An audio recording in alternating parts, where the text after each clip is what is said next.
laki niyan ah. Toto ko. Malaki lang ito ng konti. Fiery orange yung mga paa niya. And kita mo, parang yung mga laruan namin ng bata.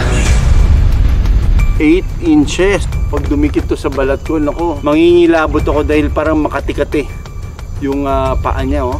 Parang ipis. May mga tirador umano ng iba't ibang tanim. Likas na mailap ang mga usa. Para makuha nito, kailangan naming mag-iwan ng camera traps. Eto, parang may kumain. Lahat, naubos yung laman eh. Iyan ay isa na mapitay.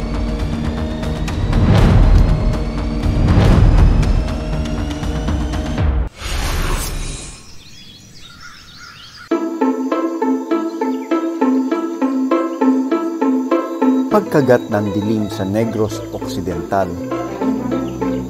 Isang naglalabasan ang mga kakaibang nilalang. Gumagapang ito ng mabilis sa lupa gamit ang sandamakmak na mga paa. Sa ilalim naman ng mga bato, naninirahan ang nilalang na may 8 galamay. At sa puno, tila may nakabang na nanlilisik ang mga mata. Paniguradong kikilabutan ka kapag nakarap mo ang mga nilalang ng kagubatan.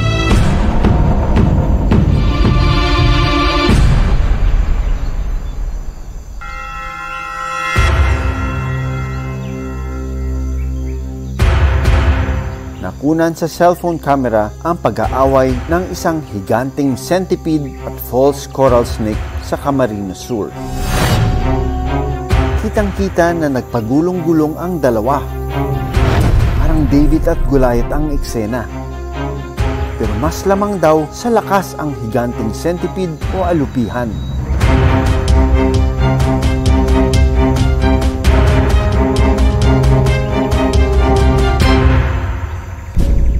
Ang higanting alupihan makikita rin daw sa kabundukan ng Negros ayon sa hiker na si Paulo Oliveros. May nakapagsabi sa amin na marami kayong naobserba sa gubat pag nag-hike kayo. Ano yung mga nakikita niyo mga hayop dyan? Yung katulad ng millipede, centipede, madadaanan mo talaga yun sa trail. Minsan pag may time, inobserbahan talaga namin.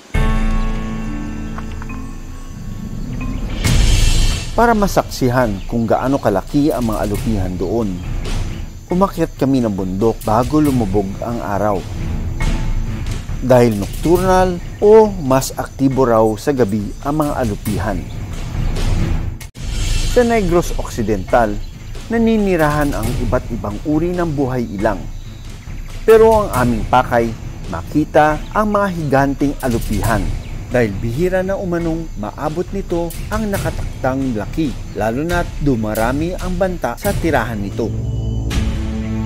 Kwento ng hiker na si Paulo, kinatatakutan daw nila ang mga higanting alupihan sa tuwing umaakyat sila ng bundok. Pagdating naman sa mga millipede at saka mga centipede, ano yung pinaka nakita nyong kakaibang natatandaan nyo? Maraming paa. Oo. Tapos, ano yan binumos. Pinapabayaan na namin talaga yan. Hindi namin hinahawakan. Hindi. Bakit? Takot rin kami. Ang giant centipede naninirahan sa ilalim ng mga bato.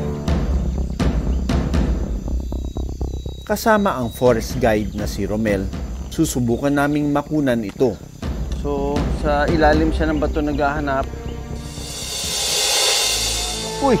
Iba yung nakita natin, tarantula. Isang malaking gagamba o tarantula ang aming nakita. Yan, oh. Matulis, mahaba at makamandag ang pangit nito na kanyang panlaban sa mas malalaking hayop. Yung front leg niya, parang paa ng kabayo. Tingnan natin yung kanyang fangs. Oh, ayan, oh. Yan ang iniiwasan natin na makagat tayo ng kanilang fangs. Ano mga hayop ang kanyang patayin at kainin. Mga cricket dok, mga sikada. Paalala ng biologist na si Daryl Acuña, dapat mag-ingat sa mga tarantula. So far, wala pa pong itatalang namatay sa kagat ng tarantula. Pero, magkakaroon nga lamang ng allergic reaction. Ang tarantula ay may venom na ginagamit niya sa pang-mobilize ng kanilang mga pagkain. Maya-maya pa, Wow! Ang laki niya na. Wow, ang taba. Oh my gosh, look at that head. Grabe, this is already a matured Philippine pit viper. arboreal o madalas sa mga sanga ng puno ito naninirahan. I'm really amazed by the size of this Philippine pit viper dahil bihira lang makita ng ganitong size. And examine natin siya. So, we know that pit vipers are venomous. Ang Philippine pit viper ay cytotoxic o maaaring makasira ng tissue ng tao at posible ring mauwi sa pagkamatay dahil sa kamandag nito. Sa Pilipinas, wala pang naitalang binawian ng buhay dahil sa pagkakatuklaw nito. There, oh, laki nito. What a big viper. Uy, meron siyang tama sa lower jaw niya, oh. So, tingnan natin. Pag hindi mo nakita to, tapos dinaanan mo, pwedeng mag-strike ito. Lower jaw niya, ayan, oh, may tama. Could it be his own fangs that damage its own tissue? Agad kong sinuri ang viper. Oh, look at that. May tama siya dito sa lower jaw. And eksakto siya sa, oh my God, eksakto siya sa sa labi. Look at that fangs. Talagang hindi niya titigilan yung prey niya. See, they're foldable and they can find their target. Kahit may sugat sa bibig, malakas at kaya pa nitong mabuhay sa kagubatan. So, time to let you go. Dito natin siya ilagay. Matagal-tagal na ako hindi nakaka-encounter ng viper dahil matagal na rin kami hindi gumagawa ng story sa forest. Pero here, sunerte tayo dahil nakakita tayo ng napakalaking Philippine pit viper. Aside from yung sugat niya sa bibig, very healthy siya. Ibig sabihin nakakain siya ng mabuti. Ang Philippine pit viper ay carnivores at mahilig itong kumain ng maliliit na hayop. Nagpatuloy kami sa paghahanap ng higanting alupihan.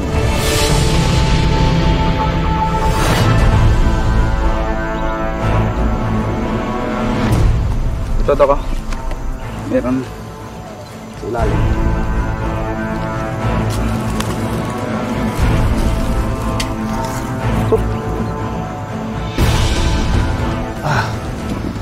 Malaki lang ito ng konti. Fiery orange yung mga paa niya. And kita mo, parang yung mga laruan namin ng bata. They look like a rubber toy, pero ito, tunay ito. Hinawakan ko, ang lambot ng katawan niya. Pero, hindi ito yung inaasahan kong laki. Iniisip ko, mas malaki pa dito. So, this one is probably still a young one. Matapos ang 30 minutong paglalakad, isang higanting alupihan na ang aming nakita. Uy, oh my God! Malaki dok. Ang taba, parang mas mataba pa sa daliri ko. Oh my God, ang laki nito. Oh. Ayun na, gumalaw. Nagising na. Nagising na yung aking hinahawakan na giant centipede. Ang kapal, oh. Kita mo yung daliri ko. Woohoo! We found our giant centipede. Kayang umanong lumaki ng alupihan ng 9 na pulgada o kasing haba ng isang straw. 8 inches. Mga 9. Dagdag pa ng eksperto, sakaling makagat at mamaga ang balat, mainam na pumunta agad sa pinakamalapit na ospital. Mas matindi ang kamandag ng centipede. Sa mga kaso kong nakita, pagkakaroon din ng pagsusuka at lagnat. Pag dumikit to sa balat ko, naku, mangingilabot ako dahil parang makatikati yung paa niya, oh. Parang ipis na gagapang sa'yo, pero pag kinagat ka, sigurado mamamaga yung kinagatan sa'yo. Maraming kakaibang nilalang ang matatagpuan sa kagubatan. Naiiba man ang kanilang itsura, may mahalagang papel ito na ginagampanan sa ating kalikasan. Give respect lang sa mga dinadaanan mo, tingin-tingin lang, tapos pag naghahanap ka ng mga ganitong hayop, huwag kang basta hahawak. Kaya sa tuwing bibisita at aakyat tayo sa kabundukan, huwag nating itong huliin o sasaktan.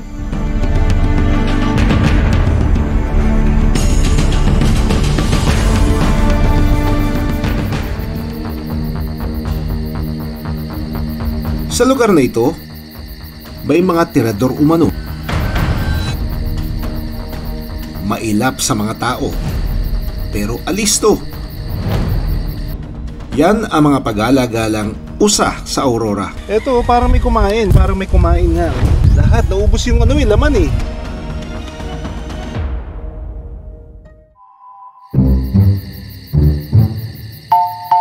Nagtatago sa puno, nakikiramdam. At dahang-dahang naglalakad ang usa na si Usalia. Usalia, Cambia. Pero nang marinig ang tawag ng kanyang amo, oras na ng kanyang pagkain. 2 dekada nang inaalagaan ng mga usa sa 15 ektaryang kabundukan, kung saan malaya itong nakakaikot at nakakakain. Usalia. Pumupunta sa kanya dito ngayon tinatawag niya, iyan ang isa, lumapit na. Tinatawag niya, alam niya yung pangalan or yung pag naririnig niya yung boses ni mama.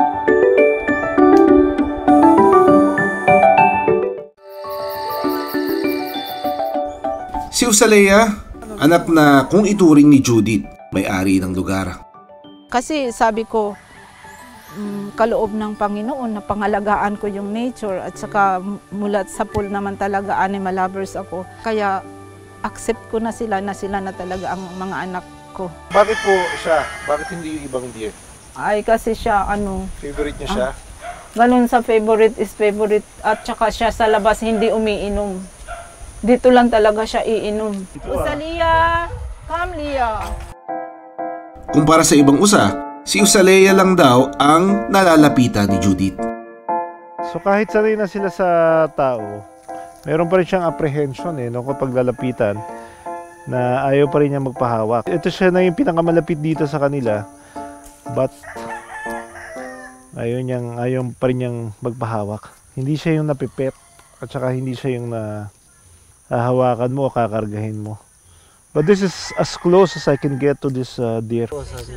Dahil sa pagiging malapit ni Usalia kay Judith, tila nasanay na itong makisalamuha sa tao. Pero hindi lang si Usalia ang usa rito. Karamihan sa kanyang mga kasama, nailigtas lang daw sa mga mangangaso at dito na nagparami. Talamak daw kasi noon ang bentahan at pagkain ng usa sa Aurora. So ngayon, ilan pong heads ng deer? Siguro tansya ko mga nasa around 10 to 15. Okay.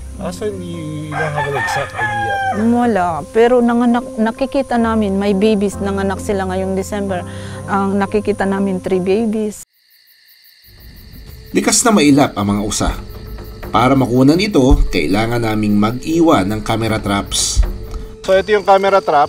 Ginagamit natin to kapag meron tayong gustong bantayan na animals or yung mga wildlife na would not otherwise be seen by on a regular day, or kung may daming tao hindi sila lalapit. Yung mga elusive, kagaya ng mga usa, which is why we are setting this up tonight. Nocturnal o mas aktibo sa gabi ang mga usa. Kapag may movement, mag-activate yung camera, makukuha na siya ng video or photos. May pagkakataon din daw na dumarayo ito sa kanilang likod bahay. So nag-install na tayo ng isang camera trap doon sa may bukana. At saan daw sila palagi pumupunta. May isang lugar daw dito sa may bahay nila na palagi rin pinupuntahan ng mga usa. Doon tayo magsiset up yung pangalawang camera trap natin. Dito kasi sila pumapasok mula labas, may pasukan sila dito, and then they will stay here Kaya kasi masukal dito compared sa ibang lugar nila dito sa lupain nila.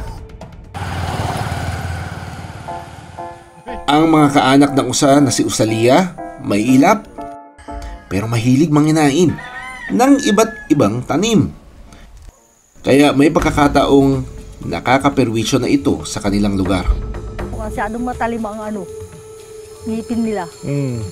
Actually, yung yung ngipin nila dito, yung kanilang lips, makapal. Tsaka gilagi talagang. Kaya nga, nabubunot nila. May panahon din daw na sunod-sunod ang usang namamatay roon. Namamatay sila, halimbawa, yung marami kaming mango trees. Tapos yung mangoes kinakain nila pag nahulog. Tapos nalulunok nila yung seed. Kumakapit siya sa loob ng bituka. Kaya huwag niyong ipakain sa kanila. At may lugar daw ito na binabalik-balikan para magpahinga.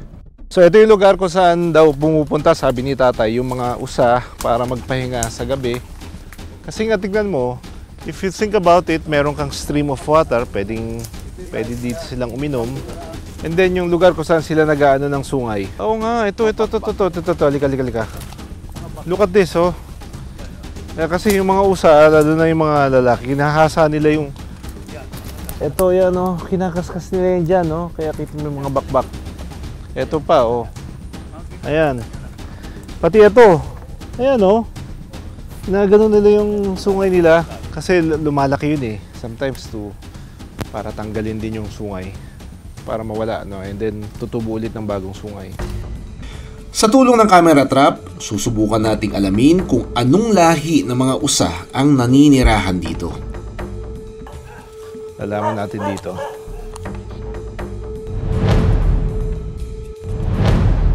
Aso.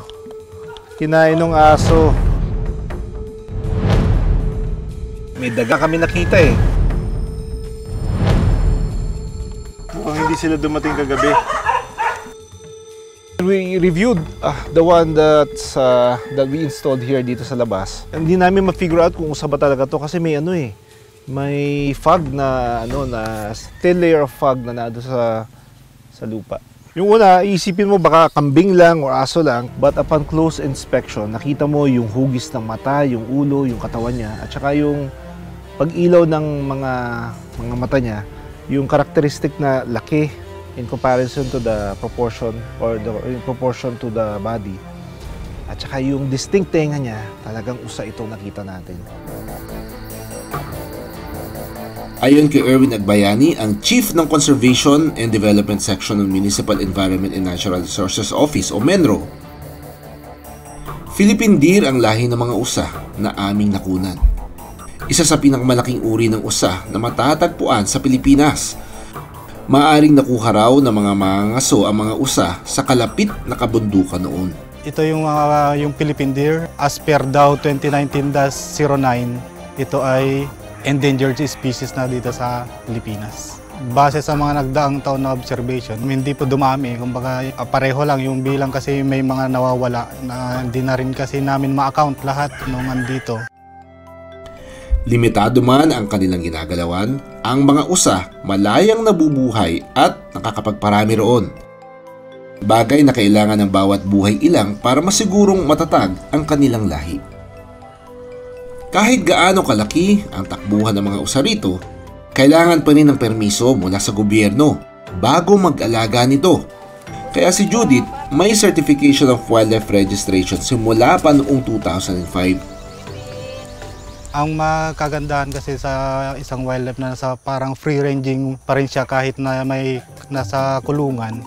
At least na practice nila yung hindi talaga sana dinidiscourage natin yung pagkaroon ng may domesticated kasi andyan yung mga wildlife species ang mga yan na kailangan sana ay ma-observe nila. Gaano man kalaki ang bakuran na kanilang tinatakbuhan, ang mga usa may karapatan ding mabuhay nang walang iniilagan. At sana dumating ang panahon na wala na itong iiwasang mangangaso sa kanilang paraiso.